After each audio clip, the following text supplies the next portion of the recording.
और भगवान जब राजाधिराज बने, अयोध्या के सम्राट बने, तो प्रत्येक बांदरों को भगवान ने कोई ना कोई उपहार दिया। किसी ने भक्ति मांगी, किसी ने मुक्ति मांगी, किसी ने तुष्टि मांगी, किसी ने पुष्टि मांगी, किसी ने कुछ मांगा।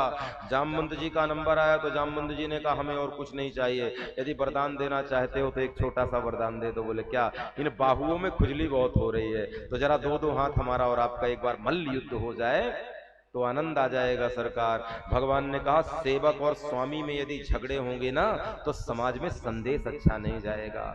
और इस कथा से ये मंत्र ले लेना प्यारे। हाँ, मर्यादा पुरुषोत्तम राम ने कितनी बड़ी मर्यादा स्थापित करी।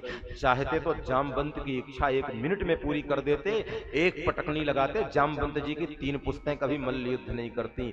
रघुनंदन राम को कोई युद्ध के लिए ललकारे और राम जी शांत हो जाएं। राम जी ने वादा किया था परशुराम जी के सामने, जो रण हम ही प्रचारे कोई, तो हम लड़ही काल किमि होई।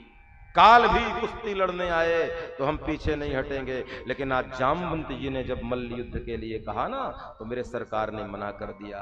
ठाकुर जी ने कहा नहीं, सेवक और स्वामी के बीच में युद्ध नहीं होना चाहिए। बोले क्यों?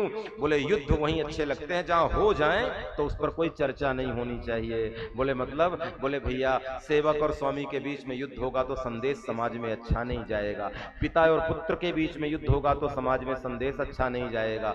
भाई और भाई के बीच में झगड़े होंगे तो समाज में संदेश अच्छा नहीं जाएगा। और मुझे कहने दो, गुरु और शिष्य के बीच में झगड़े होंगे तो समाज में संदेश अच्छा नहीं जाएगा। ये राम की मर्यादा बता के जा रही है, भैया झगड़े वहीं अच्छे लगते हैं जहां हो जाएं तो हितकर हो या उनका कोई गलत संदेशा ना जाए। यदि देश की सीमा पर युद्ध होता है उस युद्ध का संदेश अच्छा जाएगा।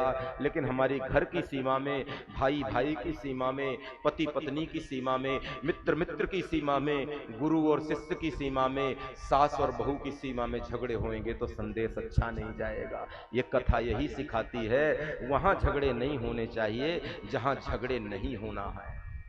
आप ईमानदारी से सोच के देखो, क्या भाई भाई में झगड़े की गुंजाइश है? क्या मित्र मित्र में झगड़े की गुंजाइश है? क्या पिता पुत्र में झगड़े की गुंजाइश है? और आज जरा देख करके अपनी आंखों को खोल करके देखना, मैं निष्कपट भाव से और निश्चल भाव से व्यासपीठ से कह रहा हूं, आज समाज में यदि कोई सबसे बड़ी विकृति है तो दुश्मन से दुश्मन का युद्ध कम हो रहा है। आज जहां युद्ध नहीं होना चाहिए, भाई भाई के बीच बीच में युद्ध ठना हुआ है, मित्र मित्र के बीच में युद्ध ठना हुआ है, पुत्र पिता के बीच में युद्ध ठना हुआ है। हमारे भारत की संस्कृति ये नहीं थी प्यारे। हमारी संस्कृति ये थी, झगड़े केवल वहीं हुआ करते थे। आपने राम के राज्य में कभी देखा है आपसी झगड़े होते? किसी धन के लिए, संपदा के लिए झगड़े होते नहीं थे लेने के लिए, त्यागने के लिए झगड़े होते थे।